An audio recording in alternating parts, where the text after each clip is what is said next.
Yes, ciao nate. Tukwaniriza ku mukuru gwaffe omuganzi ogumanyikiddwa nga Uganda Mukamooli amanya nduba zipampita ntambi ekimso Rich Boy Maxwell Junior. Oliwaddemu kuba nti otambula naffe kaseera konna weyagalira era ng'oliwaddemu kuba nti obuuza ekibuuzo kyo at any time netuma nti tukuddamu live and direct. Olunaku lwaleero tukuleetedde mwana muwala amanyikiddwa nga Bad Black. Bad Black yavaayo nawandika ku mukutuko gwa Facebook ng'agamba nti ayagala kupangisa bavumi ba mukulu oba ba people power kuba nti bamuvumirako abantu abamu abamusumbwa. So n'olwekyo Bad Black kuba nti akola post eno yali alowooza saga wabula nti abawagizi bakipikinze then abawagizi ba Bobi Wine kogata ne people power bavudde ne bagamba nti Black wali badde osigala ng'okola omulimu gwo gw'abamalaaya era nga wali badde nga ogumira ku kintu kimu kutunda bintu byo naye nga ekikwatagana n'omukulembeze wa people power wali badde nga omwesonya n'okuba nti ofuna byokola baana bavudde ne bagamba nti Bad Black gosasula gavumenti tukimanyi oli malaaya asasulwa gavumenti okuba nti obega abantu agezaako okuba nti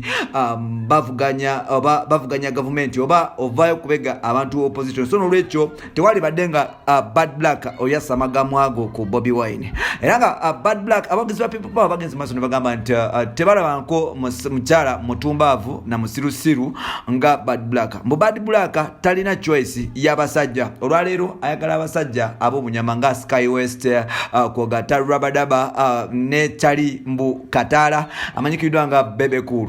So n'olwekyo aba people power basigadde nga bakuba mu Bad Black ebituli bavudde era ne bamuwoninga ne bagamba nti oyasamaga agamu ago naye olwoliddamu kuba nti olumba Bobi Wine tujja kulumba gyosula tubeere nga tukutusaako obulabe ojja kusanga nga akayumba ko tukokyeza n'akantu ko tukasaleko.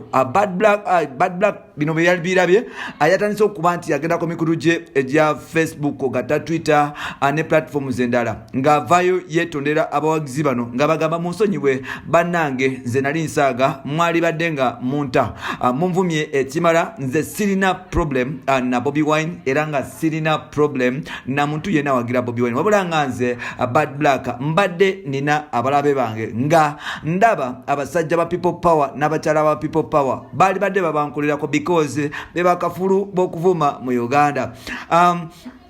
Kino nno mu Uganda bovaayo noyogera ku Bobi Wine ekintu kyonna oba kituufu oba kikyamu walayi nkulayira muga Katonda mugulu tosukawo. Abawagizi ba people power kogata ne Bobi Wine be bakyasinza okuba nti bavuma mu Uganda kogata n'okuwemula bavuma agagambo aganane gotasobola kuyisa mu kamwa era Bad Black yali yeeyita mukyala emekete naye ng'ate bamugonzezza. Tujjukire nti Bad Black y'omu ku bakyala abakyasinze okuba nti bawemula engeri gyali nti malaaya atunda kaboozi ebigambo bye tabirumamu. Bad Black ono obwamalaaya bwe obwamalaaya abukwata n'abuleeta ku social media n'ajjayo ebigambo ebiridda bamalaaya bye bakozesa ku street n'aba nti abikozesa mu bantu. Kino nno akikozi ku bantu ab'enjawulo yavaayo n'avumavuma mwana muwala amanyikiddwa nga blogger amanyikiddwa nga Rita Kagwa ali e London yavaayo n'amuwemula kyatamuwemula tekyaliyo. So aba people power bagambye nti luno lumalaaya weefuula mbu oli w'amaanyi mbwaggwe naye tugenda kukulagako va ku Bobi Wine mwesonyiwe genda otunde nsolo yo.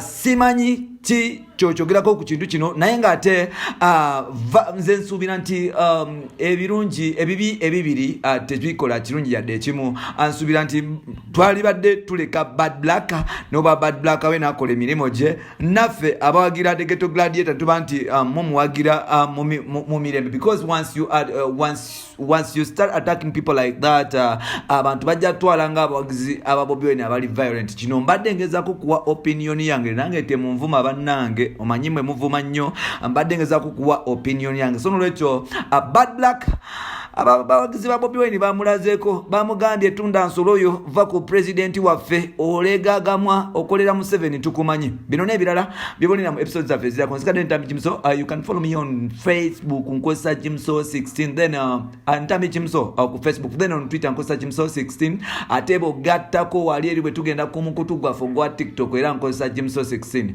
Osobola okuba nti ombongako anytime nebanga nkuddamu mpola mpola ne tuba nti tukwatagana oli wa kabi nnyo ey'ekumi wano ku mukoto gwaffe omuganzi okumanyikiddwa nga Uganda Mukamooli. Bye bye.